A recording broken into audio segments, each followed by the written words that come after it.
안녕하십니까. 부동산 경제론 이범웅입니다. 이번 주차는 8주차입니다.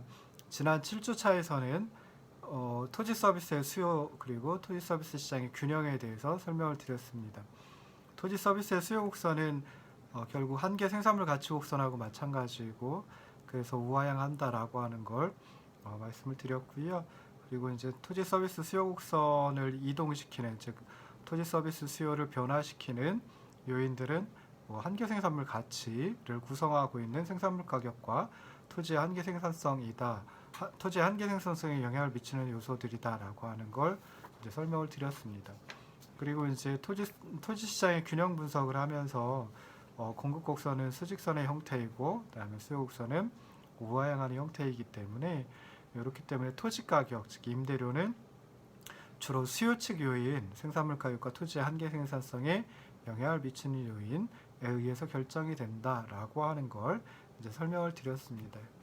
이렇다 보니까 결국 이제 토지 임대료라고 하는 게 불로소득의 의미를 갖는 것 아니냐라고 하는 것 같은 이제 설명을 드렸었고요. 그래서 그런 점이 일반적인 재화시장하고는 차이가 난다라고 하는 거 살펴봤습니다. 이번 주차에는 이제 토지세 효과, 그리고 결론적으로 이 토지 서비스 시장의 수요 공급 모형, 특히 이제 토지 공급 곡선이 수직선인 형태의 이 모형의 한계에 대해서 설명을 드리려고 하고 있습니다. 토지세 효과에 대해서 설명을 먼저 드려야 되는데요. 자, 역사적으로 이제 토지 임대료가 불로소득이기 때문에 이것을 사회적으로 환수해야 한다라고 하는 주장이 굉장히 많이 있었습니다. 그래서 그 토지 임대료라고 하는 불로소득을 사회적으로 환수하는 수단 중에 여러 가지 있지만, 그 중에 하나로 토지세를 갖다 주장을 하시는 분들이 또 많이 있습니다. 그래서 여기서 이제 토지는 그 일정 기간 동안의 토지 서비스를 이 모형에서 의미하기 때문에, 토지세는 매 기의 임대료를 과표로 부과하는 세금을 의미한다라고 생각해 볼 수 있습니다. 우리가 전에 그 조세에 대해서, 조세의 경제적 효과에 대해서 살펴봤었는데요. 조세를 말할 때 여러 가지 개념들이 있습니다. 그래서 부동산 조세론이라는 별도의 과목도 있지요. 조세의 전가, 귀착, 이런 그 개념들도 있는데요. 조세라고 하는 것은 이제 납세 의무자의 입장에서 보면, 그러니까 실제로 세금을 정부에 납부해야 하는 납세 의무자의 입장에서는 굉장히 큰 부담이 될 수 있습니다. 그래서 그런 조세 부담을 다른 경제 주체에게 떠넘기려고 하는데, 이것을 갖다 이제 조세 전가라고 표현을 합니다. 그리고 이렇게 이제 그 조세 전가가 이루어지고, 그래서 최종적으로 누군가에게 낙착이 되는, 조세 부담이 낙착되는 걸 조세 귀착이라고 또 표현을 한다고 말씀을 드렸습니다. 조세를 갖다 평가한다, 어떤 조세가 좀 올바른 조세인지 좋은 조세인지 평가할 때는 흔히 쓰이는 게 한 3가지 또는 4가지 정도의 어떤 평가 지표를 가지고 평가를 합니다. 첫 번째는 효율성이 있는데요. 효율성은 우리가 지금까지 배워온 걸로 따지면은 총이여를 극대화시키느냐, 즉 거꾸로 생각해 보면 이제 그 극대화된 총이여를 갖다가 좀 잃어버리는지 그렇지 않은지 가지고 이제 살펴본다라고 말씀드렸죠. 그래서 어떤 분들은 모든 조세는 다 나쁘다라고 표현을 하는데요. 요 나쁘다라고 표현을 할 때 효율성 측면에서 나쁘다라고 이제 생각을 하시면 좋을 듯 싶습니다. 그다음에 조세 평가 기준 두 번째는 이제 형평성이라고 하는 게 있습니다. 그래서 형평성은 소득이나 부의 분배를 갖다가 좀 더 공평하게 하는지 그 여부를 가지고 이제 따져볼 수 있는데요. 예를 들어 독점 기업에 대해서 세금을 매긴다라고 하면, 그때는 이제 독점 기업의 어떤 독점 이윤을 줄이고, 그리고 나서 이제 그 세금 가지고 좋은 쪽에다 쓴다라고 하면 좀 더 공평한 결과를 가져올 수도 있을 듯 싶습니다. 그래서 그럴 때 이제 형평성이라고 하는 척도를 이용을 하고요. 세 번째, 좋은 조세가 되기 위해서는 세수 충분성이라고 하는 조건을 만족을 시켜야 됩니다. 그래서 정부가 조세를 거두어 드리는 것은 무엇인가, 이제 정부의 행정 수요가 있기 때문에, 그러니까 행정적으로 어떤 걸 해야 되기 때문에 조세를 거두어 드리겠죠. 그래서 그 세수가, 정부가 거두어 드리는 세수가 행정 수요에 대하여 충분한지 여부를 따지는 게 세수 충분성이라고 하는 평가 기준이 있습니다. 그리고 이제 경작에서 또 많이 써먹는 평가 기준 중에 하나가 중립성이라고 하는 게 있습니다. 그래서 죄송합니다. 경제 주체의 선택을 왜곡을 시켰는지 그것을 따지는 게 이제 중립성인데요. 경제 주체의 선택을 왜곡시켜서 이제 행동을 변화시킨다라고 하면 이제 중립적이지 못하다, 비중립적이다. 뭐 이렇게 얘기를 합니다. 좀 전에 이제 토지는 우리 지금 하고 있는 토지 서비스 시장의 수요 공급 모형에서 토지는 일정 기간 동안의 토지 서비스이기 때문에 토지세는 매기에 임대료를 과표로 부과하는 세금을 의미한다라고 말씀드렸는데요. 여기서 과표는 이제 과세 표준이라는 용어의 약자입니다. 그래서 과세 표준은 과세 물건의 가격, 수량, 중량 등을 수치한 것을 과세 표준이라고 하고요. 세액을 계산할 때 그때 기준이 되는 게 과세 표준 과표입니다. 그래서 세액을 계산할 때는 간단하게 세율 곱하기 과표로 이제 세액을 계산을 할 수 있는데요. 이때 이제 세율과 과표 둘 다 중요하겠죠. 그래서 세율 같은 경우에는 물론 우리가 흔히 알고 있는 비율의 형태로 나타나기도 하지만 종량세의 경우에는 비율이 아니라 단위당 세액 얼마 뭐 이런 식으로 이제 표현을 한다라고도 했죠. 그래서 그 세율을 갖다가 매기는 대상이 되는 게 이제 과표 또는 과세 표준이 됩니다. 그래서 여기서는 이제 토지의 공급 측면의 특성 때문에, 즉 다시 말해서 토지의 공급 곡선이 수직선이다. 토지의 공급이 가격에 대해 완전 비탄력적이다. 토지의 공급이 임대료에 대해 완전 비탄력적이다라고 하는 이 특성 때문에 토지세의 효과도 일반적인 재화에 부과되는 세금하고 좀 상이한 결과를 가져옵니다. 그래서 우리가 예전에 조세의 경제적 효과를 다뤄봤었는데요. 그 효과하고는 좀 다른 경제적 효과를 가져옵니다. 그래서 뭐 미리 말씀드리면은 토지세는 임차인에게 전가되지 않습니다. 그러니까 토지세를 갖다가 공급 측면에 부과할 수도 있고 또 토지세를 수요 측면에 부과할 수도 있는데 수요 측면은 이제 토지를 필요로 하는 자들이니까 이제 토지를 임대하려고 하는 사람들이 되겠죠. 임차인이 되겠죠.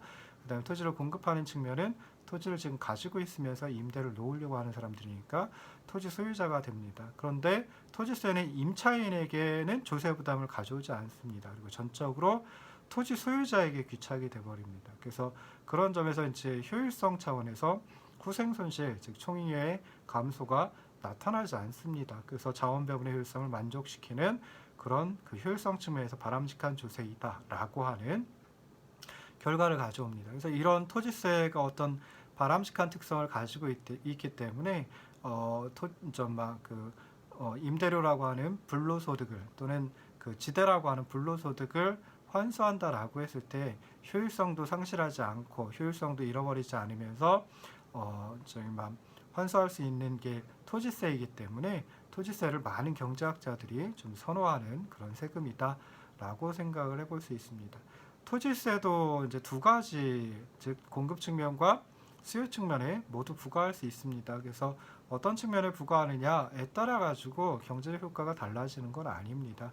그래도 조금 이제 설명이 달라지기 때문에 먼저 이제 토지 소유자 공급 측면에 토지세를 부과할 때 어떤 경제적 효과가 있는지 살펴보고요.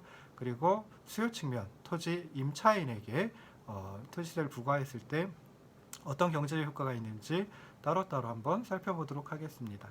토지 시장이 균형을 이루고 있는 상태에서 정부가 토지 임대료에 대해서 단위당 T1의 세금, 종량세 형태로 토지 소유자 공급 측면에 부과하는 경우인데요. 그러면 이제 토지 소유자는 균형 임대료가 R0였는데 정부에서 단위당 T1만큼 세금을 내라라고 하니까 당연히 R0에서 R0에다가 그 세금 단위당 세액 T1을 포함한 R0 플러스 T만큼의 임대료로 다 인상을 하려고 그럴 겁니다. 즉 다시 말해서 세금을 임차인에게 전가시키려고 노력을 하게 되겠죠. 그래서 46쪽의 그림을 보시면은 이제 애초에 균형이 이제 수요 곡선 D0와 그리고 공급 곡선 S가 만나는 점이 E0점이 균형점인데요.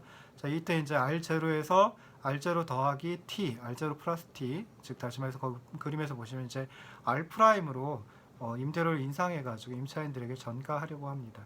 근데 수요 곡선이 우하향하기 때문에 균형 임대료 R0보다 더 높게 임대료를 인상한다. 여기서처럼 좀 전에 말씀드린 것처럼 R''로 인상한다라고 하면 임차인들의 토지 수요량, 토지 구입량, 그래서 뭐 생산 활동에 투입하려고 하는 양은 L''이 돼 버립니다. 그러면은 어떻게 그러면은 이제 그 그림에서 보면은 A, B만큼의 A와 B 그 거리만큼의 토지가 임대가 이루어지지 않고 놀게 되는 거죠. 공실이 발생을 하게 됩니다.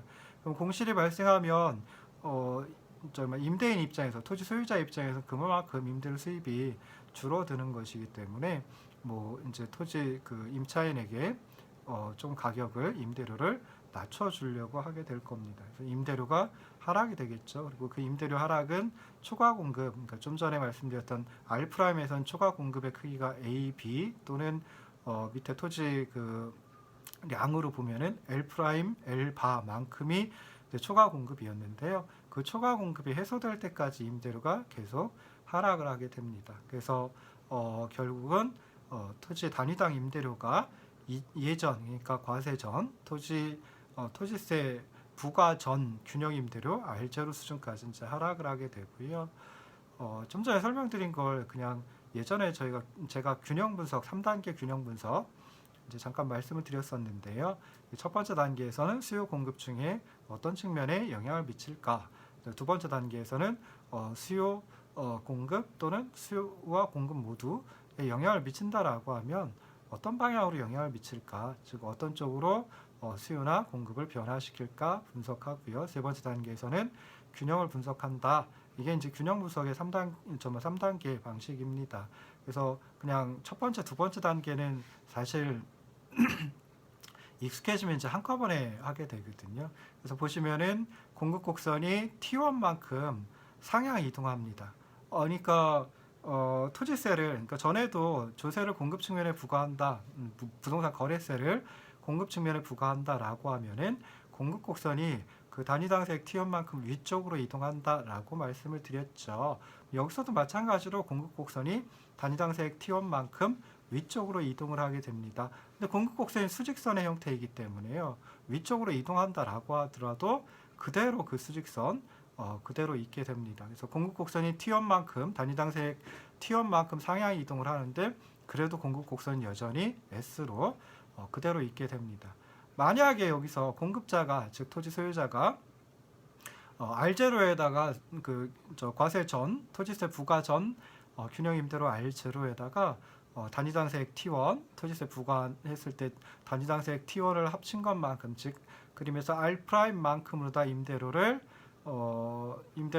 설정해 버리면요. 임대료를 결정을 해 버리면 그때 토지의 공급량은 L바인데 토지의 수요량은 L''이 돼 버리고요. 그래서 L'바만큼의 차이 또는 그림에서 A, B만큼의 차이만큼 초과 공급이 발생하고 그러면은 이제 그 임대료가 하락을 하게 됩니다. R''에서 하락을 합니다. 그래서 R0가 되면은 더 이상 움직이려고 하지 않겠죠. 그래서 세 번째 단계에서 균형을 비교해 보면 과세 전 균형점 E0점이고요.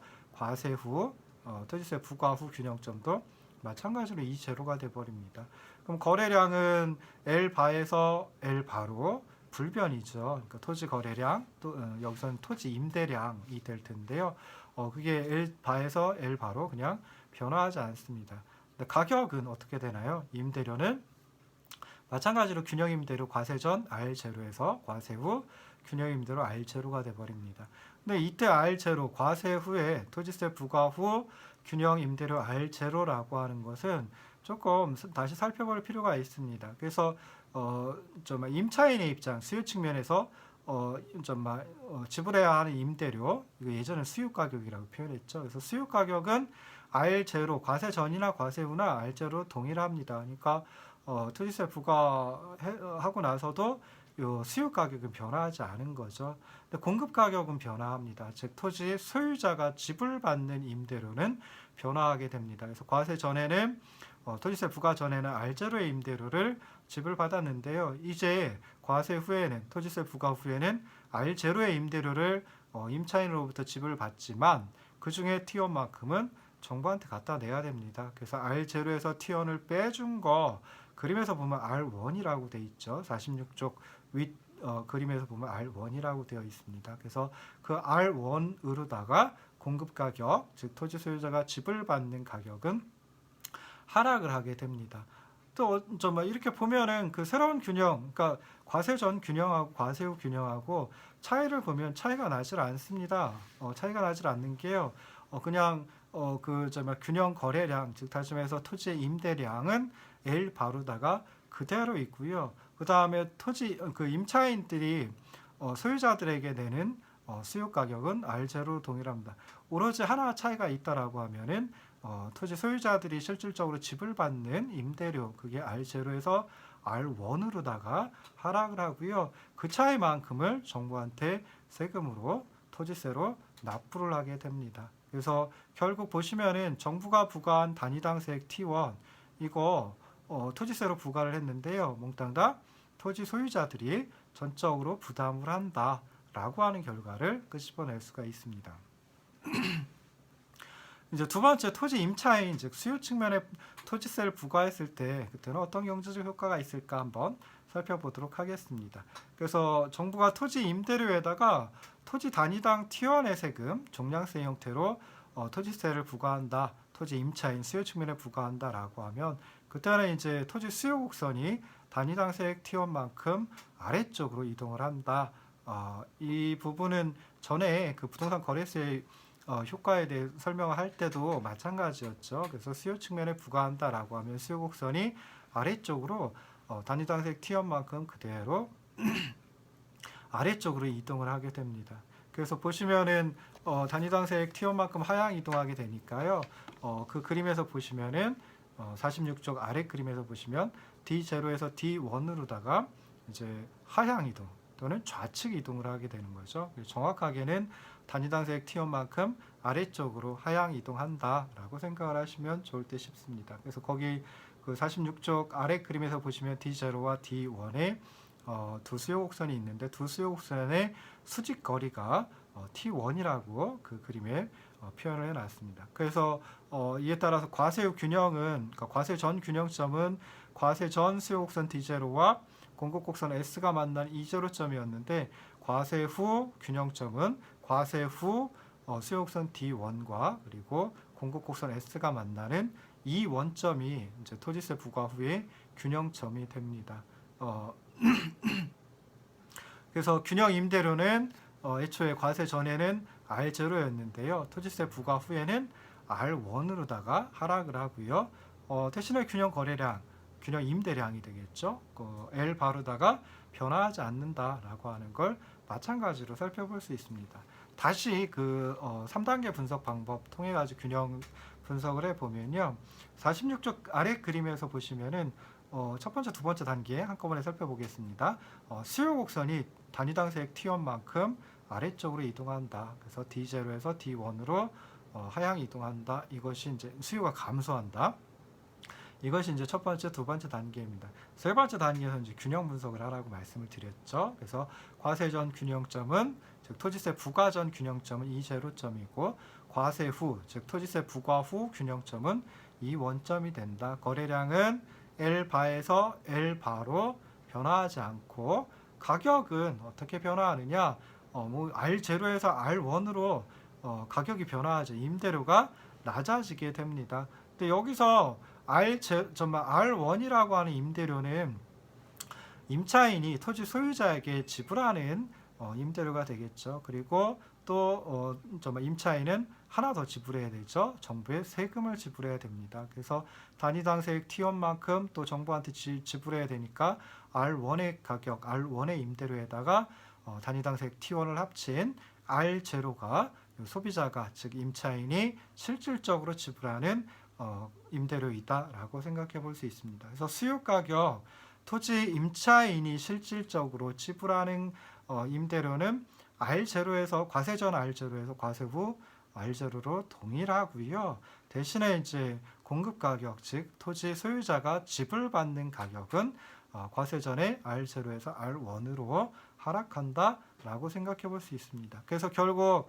토지 임차인은 토지 소유자에게 R1의 임대료를 지불하고 단위당색 T1은 정부한테 납부하니까 실질적으로 R0만큼 지불해가지고 임대료가 마찬가지로 변화하지 않는다.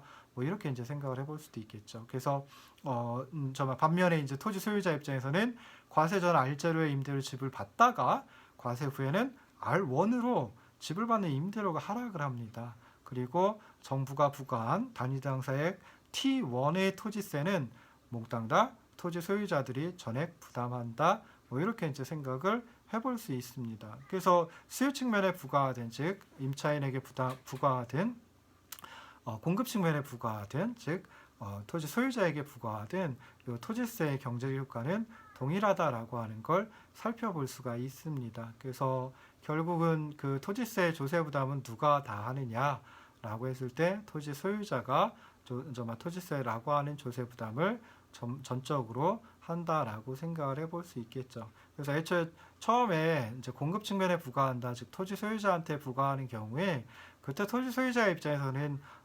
토지세를 전가하려고, 그러니까 뭐 전가를 해봤자 뭐 사실은 임차인밖에 없죠. 그래서 여기서는 그래서 임차인에게 전가를 하려고 무진장 노력을 할 겁니다. 애를 쓸 겁니다. 그럼에도 불구하고 결국은 토지 소유자가 전적으로 부담한다. 그러면 아까 말씀드렸던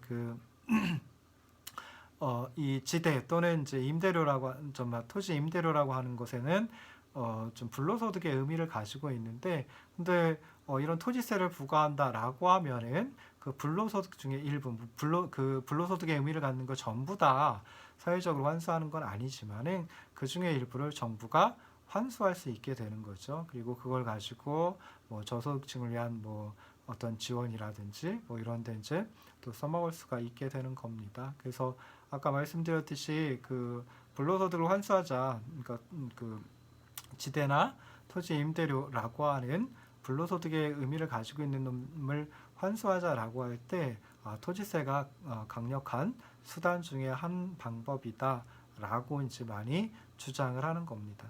이제 이어가지고 이제 하게 될 부분은 이제 토지세의 중립성과 효율성인데요. 이 토지세의 중립성과 효율성이라고 하는 이 부분 때문에라도 그 지대와 임대료 중에 일부를, 지대와 토지 임대료 중에 일부를, 즉 불로소득의 의미를 갖고 있는 것 중에 일부를 갖다가 환수할 때 문제가 발생을 하면, 그러니까 여타의 그 생각지도 못한 문제점들이 발생을 하면은 환수를 해도 좀 잃어버리는 것들이 있기 때문에 좀 정당화되기가 어려울 수 있습니다. 근데 다음 시간에 설명드릴 이 중립성과 효율성, 토지세의 중립성과 효율성이라고 하는 것들 때문에 토지세는 중립적이고 효율적이기 때문에 토지세를 통해 불로소득의 의미를 갖는 지대와 토지 임대료 중의 일부를 사회적으로 환수해도 좋다, 바람직하다, 뭐 이런 식의 이제 주장들이 나오게 되고요. 그 다음에 다른 조세는 다 안 좋은데 토지세는 좋은 조세이기 때문에 다른 조세를 다 없애버리고 토지세 하나만 놔두자, 토지세 하나로만 정부의 조세 수입을 거두어 드리자라고 하는 주장으로까지 이어지고 있습니다. 잠깐 쉬었다 다시 돌아오도록 하겠습니다.